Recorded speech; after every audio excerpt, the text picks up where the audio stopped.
So our story begins here in Cincinnati in 1820, and our protagonist is a barber named John Hatfield. John was a black man from Pennsylvania who had come to Ohio looking for work in the steamboat industry.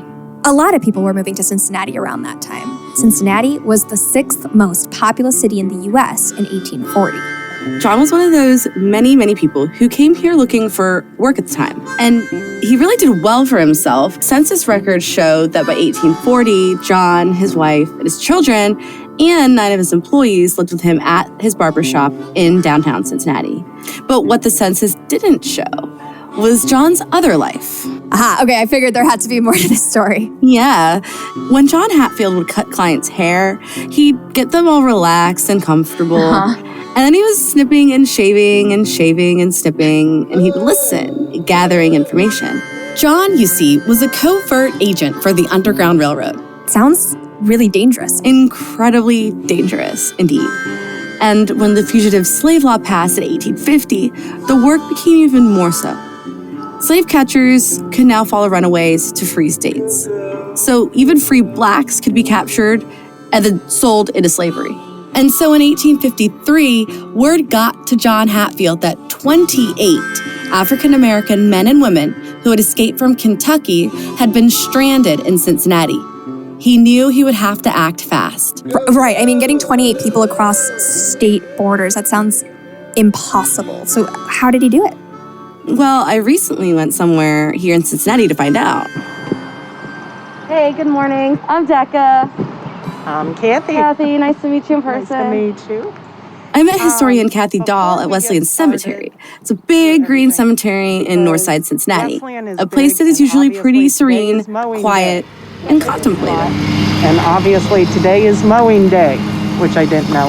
Well, considering that they only mow like 4 times a year, we're happy when they do it. Wait, really? They don't come like every week? Nope. If Kathy's right, there is literally a 1% chance in a year that you would show up on mowing day. Oh man, yeah, we were absolutely not lucky. But Kathy and I persevered. She told me that Wesleyan was founded in 1843 and is known for some pretty awesome things. One was that it was pretty unique and interracial. White and black folks could both be buried here. And secondly, it's known because of its role in the escape of the 28. Like, it was a really big deal. Right. Okay, yeah, let's get back to this escape. So who were these 28? All right. So, yeah, these people were 28 enslaved men, women, and children who hooked up with the abolitionist John Fairfield.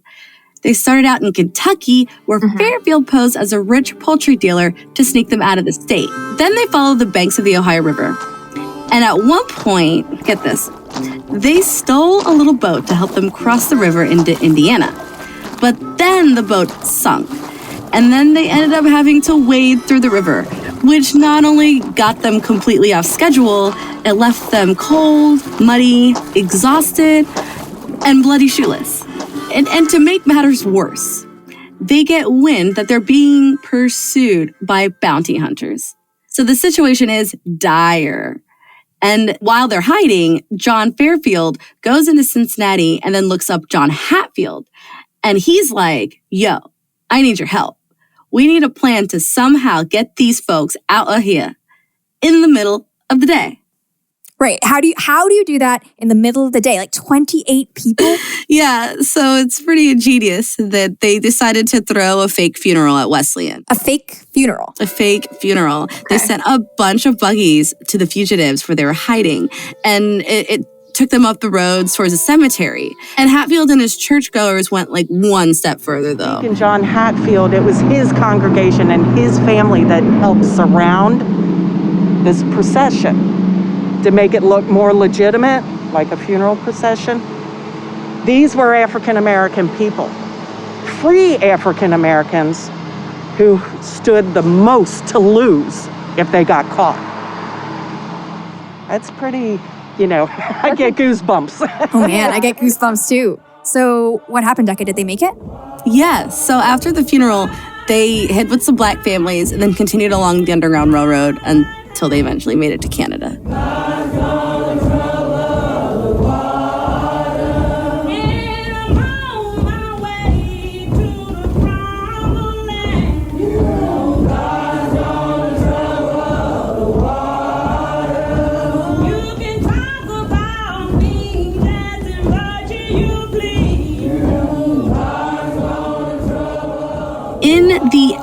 They walked 600 miles, and it was the largest documented successful escape ploy in the Northwest Territory. That is awesome. So is Hatfield also buried in Wesleyan? Like, did you go visit his grave when you were there? No, but I absolutely asked. Yeah. And I found out very quickly that Hatfield actually ended up moving to and passing away in Australia. But I did ask Kathy if she could take me to some notable African-American graves from this time period within Wesleyan. She took me to the so-called colored area. But unfortunately, there really wasn't much there. Finding earlier, which you're talking about 1870 stones for African Americans in this section, are probably very far and few. And if they were, they may not even be an upright. Upright is more expensive. It would be like this. If this is not cleaned off regularly, plants will grow on top. You know, that's where you're like, you know, things could be under this grass. Mm-hmm. Wow. As evidenced by the lack of mowing days, Wesleyan is already a place in need of more loving care. But this part of the cemetery, which is right by the noisy highway, felt even more run down than the other sections. The history is literally in danger of being buried here, which kind of pissed me off, to be honest. But especially because this is the colored area, it just seems like it would be very important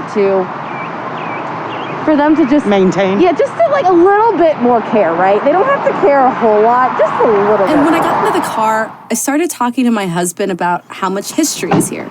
History we never knew about, even though we'd literally driven by this place a million times before. The history is super interesting. I didn't know anything about this place. That's cool. Drive by it all the time and had no idea. Or look to your right, this is what you see, but you're passing on a highway so fast that you have no idea what exists, you know, around you. Yeah. There's something magical about that for me when it comes to like talking about history.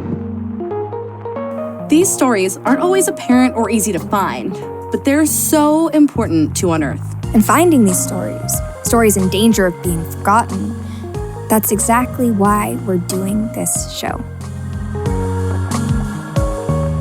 Welcome to Urban Roots, the podcast that takes a deep dive into the little-known stories from urban history. We're your hosts. I'm Vanessa Quirk. And I'm Dakhla Hussein Wetzel.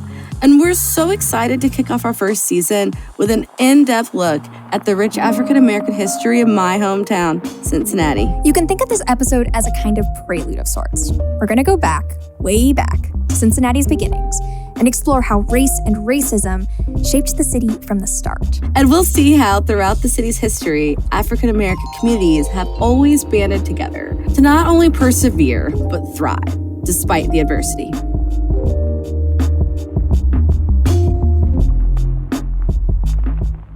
History is the key, as I tell folks. If you don't know where you came from, you definitely don't know where you are, and you surely don't know where you're going. That's Dr. Eric Jackson, an expert on the African-American history that has shaped Cincinnati. I am Dr. Eric Jackson, professor of history at Northern Kentucky University and also director of the Black Studies program. For those unfamiliar with Cincy, the city is bounded by big hills to the north and the Ohio River to the south. Cross the river, and you're in Kentucky. When Cincinnati was founded in 1788, Ohio was a free state. Kentucky was not. But that doesn't mean that African Americans were welcomed to Ohio with open arms. Ohio never was an enslavement state. It was a so-called free state, but at the same time, it instituted segregation laws as early as 1804, with what are called the Black Codes. In 1805, the Black Codes, which forced African Americans who moved to Ohio, Cincinnati specifically, to pay the state a security deposit of $500 to ensure what was called good conduct. When you said the $500 security deposit, I was on mute, but I went, buh, because like that must have been a huge amount of money in this time. So was that a common way to kind of enforce, I guess, like essentially prevent African Americans from coming to Ohio? That was the objective of the Black Codes, which didn't stop them from coming because it was better than what they experienced other places that were defined as the South. And as African Americans settled in this free city across the river from an enslavement state, a network of freedom fighters grew. Cincinnati becomes, again, one of the major routes of the Underground Railroad. Some